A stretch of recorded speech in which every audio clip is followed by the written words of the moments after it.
Hello, welcome to the self-learning platform by Dr. Sushma Singh. Today we are going to start Unit 9 Sovereignty with topic Pluralistic Attack on Austin's Concept of Sovereignty. The pluralists also reject the notion of law as advocated by Austin. According to Austin, law is the command of the superior, and this command is from higher to inferior. Lasky termed this as ridiculous. He pointed out that to call law as a command from the higher to inferior is to strain its definition to a verge of indecency. Laws are universal in character and are applied on both the lawmaker as well as the subjects. But in case of a command, the commanding authority is over and above its command and is not bound by it. Similarly, McLevier criticized Austin's concept of law as misleading, as it denies two of the basic attributes which every law exhibits: its universality and formality. These attributes, McLevier argues, are necessary consequences of the structure and operation of every political system. Besides, the command belongs to the sphere of administration, as it is a means of execution. Command does not belong to legislation, as it is not a form of enactment. In fact, law is both permanent and fundamental than command. McLevier also pointed out that there are many kinds of law. For example, there are social laws which are based on the customs and traditions of society, and some of them also become state laws. But McLevier says in the great book of law, the state merely writes new sentences here and there and scratches out an old one. Much of the book was never written by the state at all, and by all of it, the state is itself bound, save as it modifies the code from generation to generation. Therefore, McLevier, the state is both the child as well as the parent of law, and the authority of law is greater than the authority of the state. The state is merely an official guardian of law rather than its maker. It has to uphold the rule of law. Lasky stresses the fact that law is an instrument of satisfying social needs, and the laws are followed not because of any coercion, but because they satisfy the requirements of the people. Duguid rightly says that the law is the product of our social life. We obey law because there are for social interest, and that it is impossible to maintain social order without them. The absence of law would mean anarchy, where no human exists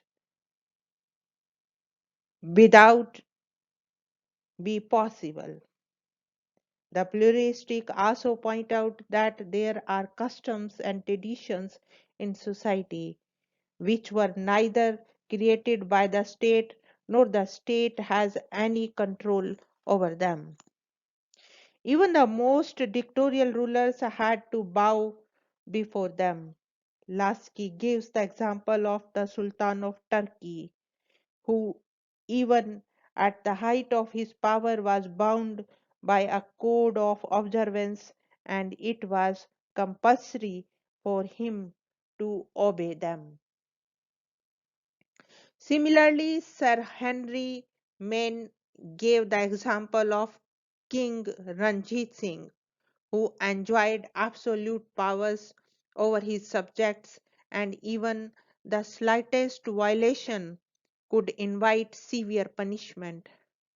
But even he did not violate the conventions of society. However, in defense of Austin 1, may point out that Austin does not deny the existence of customs and traditions by saying that whatever the sovereign permits, he commands. But pluralistic do not accept this argument. Lasky points out that the Sultan of Turkey had the power to change the social laws in theory only. In practice, he survived by willing not to will those changes which might have proved him the sovereign of Astian jurisprudence. McLeaver forcefully asserted that the state cannot destroy the customs because customs, when attacked by law, retaliate in return, and in their retaliation, they attack not only the particular law but also the spirit of law abidingness, which is the basis of state. The pluralistic view the state as an association. Here, firstly, they distinguish between the state and society. According to McLeaver, to identify the social with the political is to be guilty of the grossest of all confusion, which completely bars any understanding of society. The state exists within the society, but it is not even the form of society. In fact, the society is composed of different associations, and the state is one of them.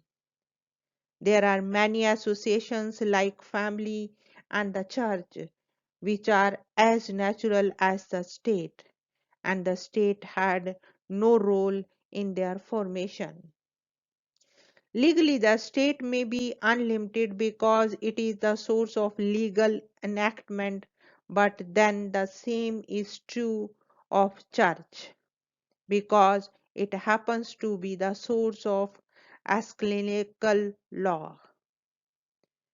The objective of an association is to develop human personality in the specific area for which it is formed. Thus, every association serves certain interests in society.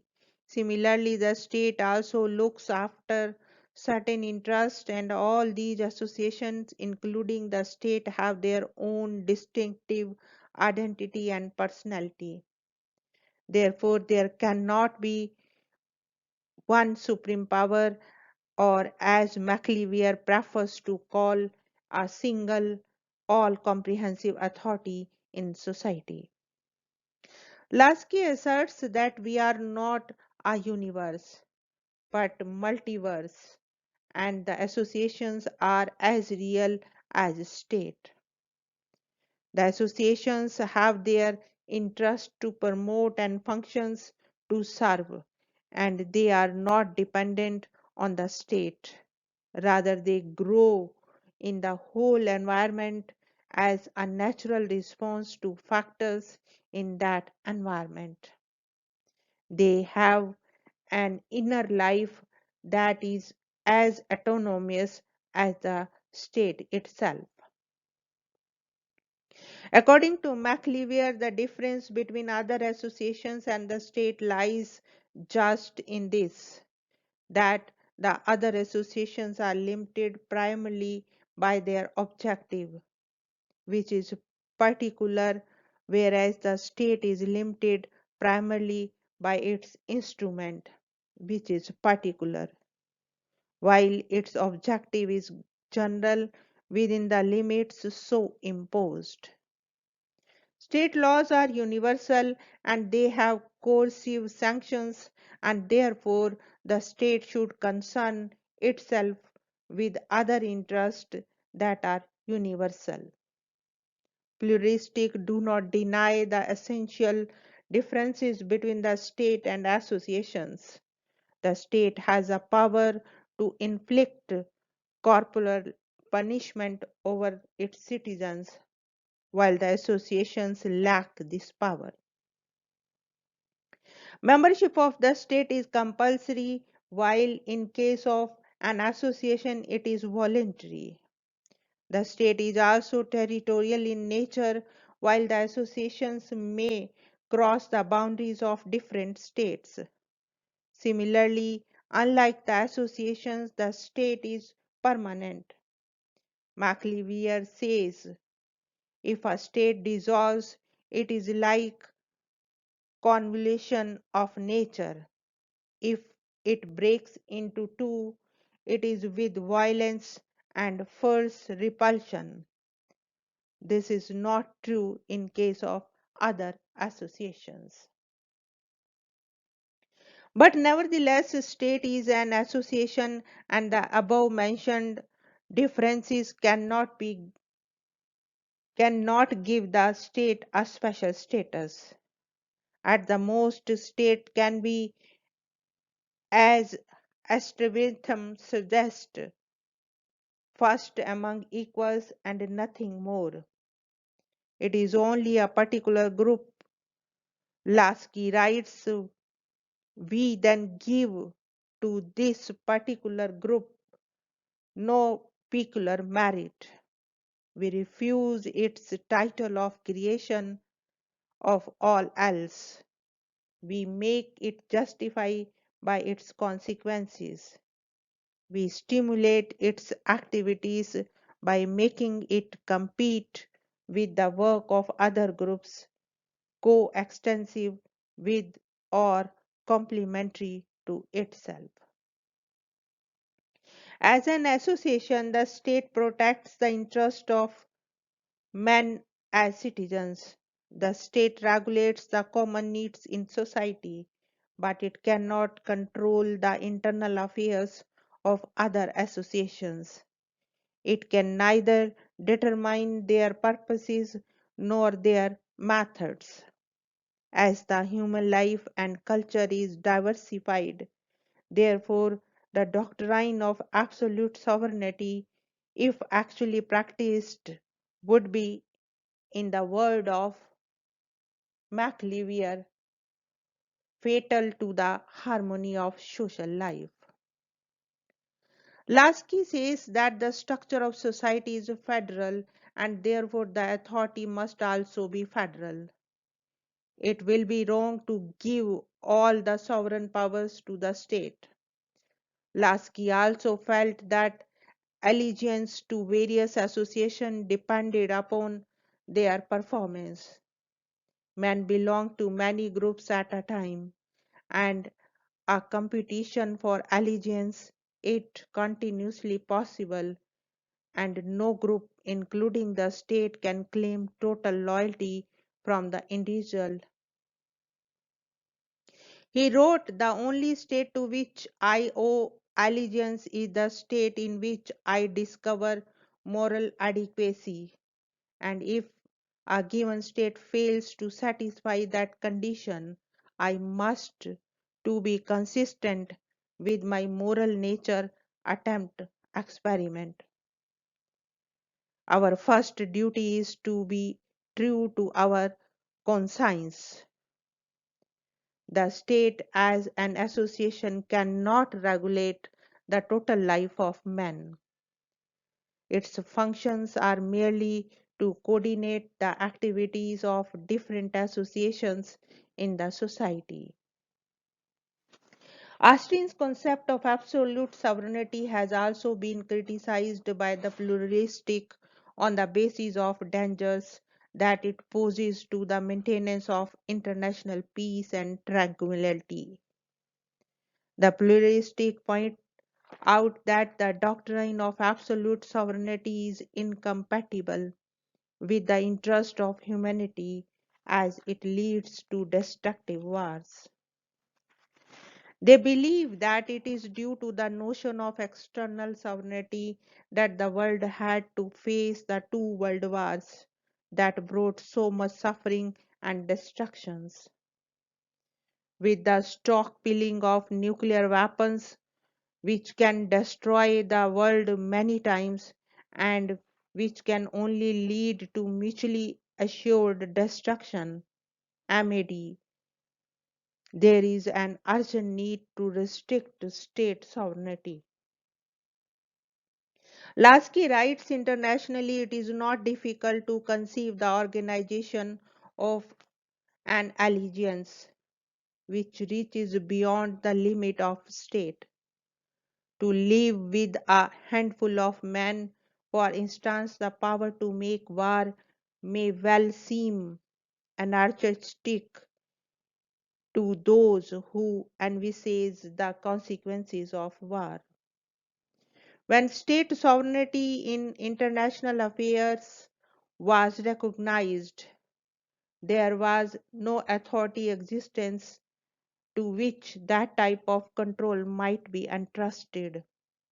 It is at least arguable now that an authority predominate over states may be conceived, which is entrusted the regulation of those affairs or more than national interests. It involves, at any rate, on the international side, abolition of state sovereignty. To Lasky, international government is axiomatic in any plan for international well-being. But international government implies the organized subordination of states to an authority in which each may have a voice, but in which also that voice is never the self-determined source of decision. Lasky firmly believed that the concept of the sovereignty of state would pass away, just as the divine rights of king had. In fact, the pluralistic regard state sovereignty as an obstacle towards the establishment of the international order, as such a concept has no concern for world peace and security. Maxey sums up the major postulates of pluralism as follows: that the state is but one of the numerous social, economic, political, and other groupings through which man in society must seek to satisfy their interests and promote their welfare. That these different groupings are not creatures of the state, but arise independently and acquire powers and authority not given by the state. That the functions of such voluntary associations as churches, labor unions, trade organizations, professional societies, and the like are as necessary as those of a state. That the monastic state is not only incapable of wielding absolute authority over such bodies but is incapable of regulating their affairs intelligently or administrating them efficiently. That the monastic concept of sovereignty is a mere legal fiction which not only misses the truth but does not inculcable harm in obstructing the evolution of society along more natural, beneficial times. Now let us move to the next point, that is pluralistic view of sovereignty, a critic. The pluralistic assumption and their critique of the legal view of sovereignty have been criticized on many grounds. Firstly, the pluralistic suffer from an inner contradiction. On the one hand, they stand for decentralization of power and autonomy of groups and associations. On the other, they also want the state to play a regulating role by coordinating the activities of the various associations. But the question is as to how the state will perform this function without overriding powers. In fact, by assigning the job of coordination, the pluralistic gave back the powers of sovereignty with all its characteristics in Austin's sense to the state. Secondly, it is pointed out that the modern society is highly complicated and the state must have power as the final judge in the reconciliation of the interest of divergent groups. The concept of welfare state and planning that increase the activities of the state and it is dominating the entire life of an individual. No doubt the individual is organized in groups and the groups play a commendable role in the enrichment of human personality, but that in any case does not affect the primacy of state. Besides various groups that perform functions that are overlapping and the pluralistic seem to have ignored this fact. These groups do not run on parallel lines and this is like to clash and create disorder and chaos in society and the state will have to intervene to restore order. Finally, Austin himself will not object to what the pluralistic stand for. He has only given a legal interpretation of sovereignty, which is the true statement of facts. International law is still in the developing state and cannot be regarded as a limitation on sovereignty, and legally speaking, the customs and traditions are also no restraint on sovereignty. The inadequacy of pluralistic argument can be well understood when we find that even a strong advocate like Lasky later on criticized the pluralistic view of sovereignty. He pointed out that the pluralistic failed in understanding the state as an expression of class relations. Lasky accepted Austin's monistic doctrine when he said, legally, no one can deny that there exists in every state an organ whose authority is unlimited. The significance of pluralism lies in its assertion of the importance of group life. As against the absolute authority of state, the pluralistic argued for democracy and decentralization. Though it is difficult to accept the pluralistic abolition of state sovereignty, their contribution in explaining and emphasizing the importance of groups or associations in the context of a modern complex life can never be underestimated. As for the state sovereignty, we are inclined to agree with Sabine that for my own part, then I must reserve the right to be a monistic when I can and a pluralistic when I must.